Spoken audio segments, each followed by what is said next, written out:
Please, attention, everybody.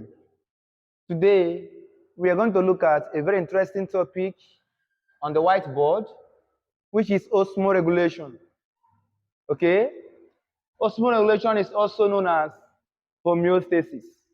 Now, I want you to understand that anytime you hear the word osmoregulation or homeostasis, one thing that should come to your mind is the kidney. Please, as far as biology is concerned, anytime we are talking about osmoregulation or homeostasis, we are referring it to the kidney. Reason is because the kidney here on the board is the chief osmoregulator in the human body. Now, what is this osmoregulation? What is homeostasis? All right?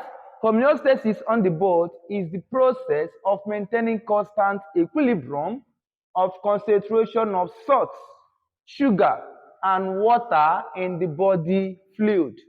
All right? The body fluid we are referring here is the blood. Do you understand? Osmoregulation is the process by which the body has the ability on their own to maintain constant equilibrium of the concentration of salt, sugar, and water of the body fluid. Okay? Then, homeostasis here takes place at all levels of organization. All right? This means that in different levels of organization, which is also referred in biology as the unit of life, such as the cell, tissue, organ, and system. At these different levels of organization, homeostasis is still possible. It is still occurring. All right?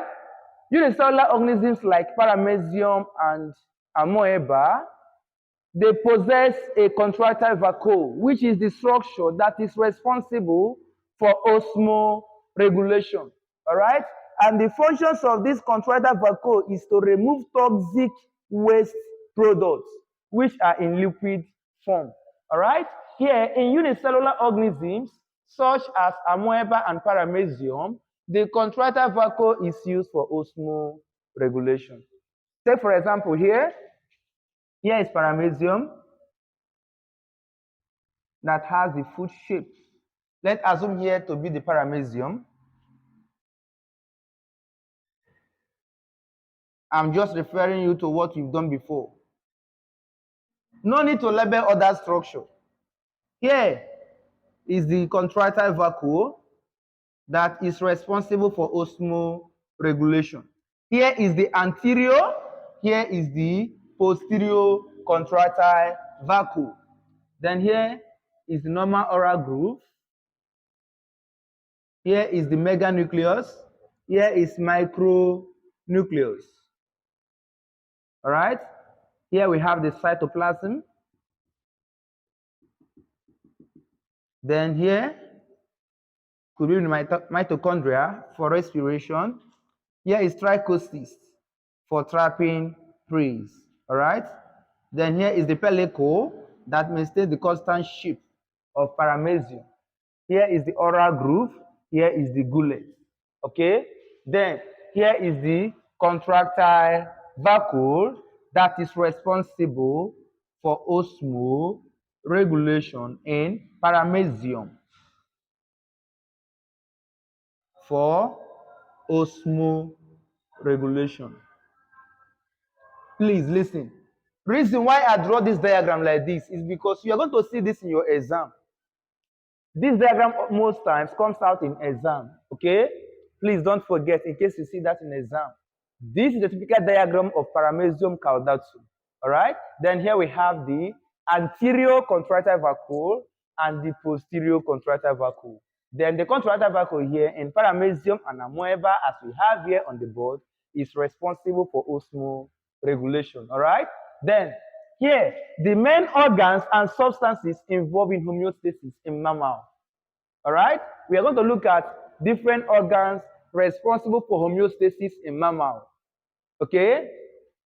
Number one here is the kidney, liver, skin, and hormones, because we are referring also to the substances that are responsible for osmoregulation. All right. The kidney here is the chief osmoregulator. Kidney is the chief osmoregulator. Take note, the kidney and the lungs. Kidney and the lungs, these are the two important organs that are responsible for removing acid from the body. Kidney and the lungs are the two organs that are very much responsible for removing acid from the body. That is to say, the kidney here is also responsible for acid-base balance. All right? Now, let's look at what we have here in the kidney. Mammals have two kidneys attached to the dorsal wall of the abdominal cavity. Mammals possess how many kidneys? Two, which are attached to the dorsal wall of the abdominal cavity. Then, each of the kidney lies on either side of the vertebral column. Each of these kidney lies on either side of the vertebral column. Then, at the top of each kidney lies the adrenal gland. All right? Adrenal gland is located above the two kidney. Okay? Then a kidney is being shaped and reddish brown in color. The shape of the kidney is the shape of a bean. All right? That is what we refer here as the bean shape. And the color is reddish brown. Okay? Then a vertical section of the kidney will show you these three parts we name here on the whiteboard. All right? The cortex is referred to be the outer part. All right? The outer, that is the most outer part of the kidney. Here, the cortex on the outside. This is how it is described here. Then the medulla, the inner zone, which projects in form of pyramid in the pelvis. The medulla is the inner zone and it projects in form of a pyramid into the pelvis. Then the pelvis is a cavity which leads into the urethra. All right? Now we are going to have a typical structure of the vertical section of the mammalian kidney for you to understand the concepts we have here on the board.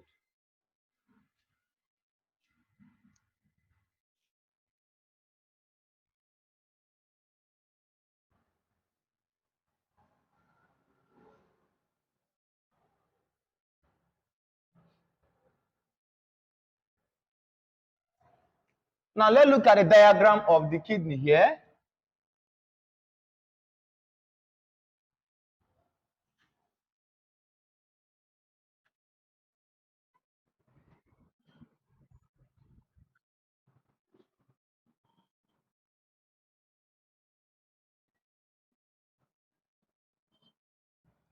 All right.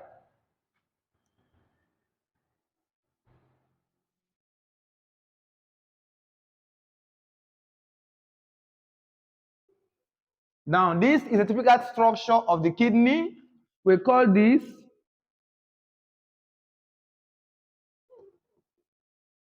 the vertical section of the mammalian kidney. The vertical section of the mammalian kidney shows these zones we have here on the board. All right? Then here is the outer part, which is referred to what? Cortex. All right?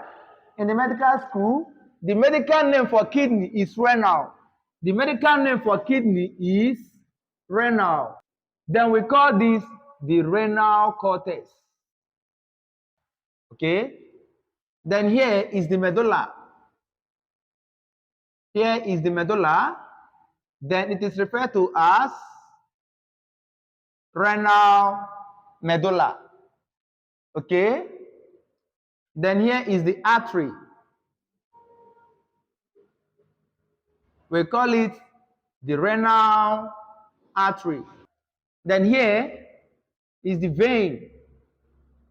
We call it the renal vein. All right? Then here is the pelvis. Here is the pelvis of the kidney. Here we have the ureter.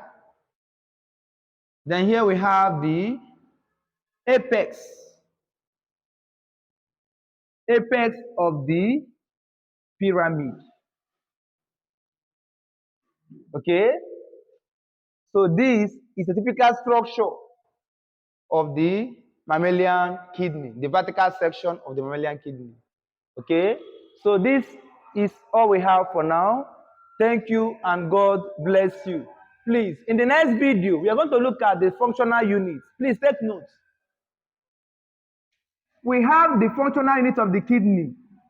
The functional unit of the kidney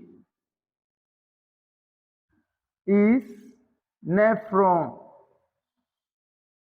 All right?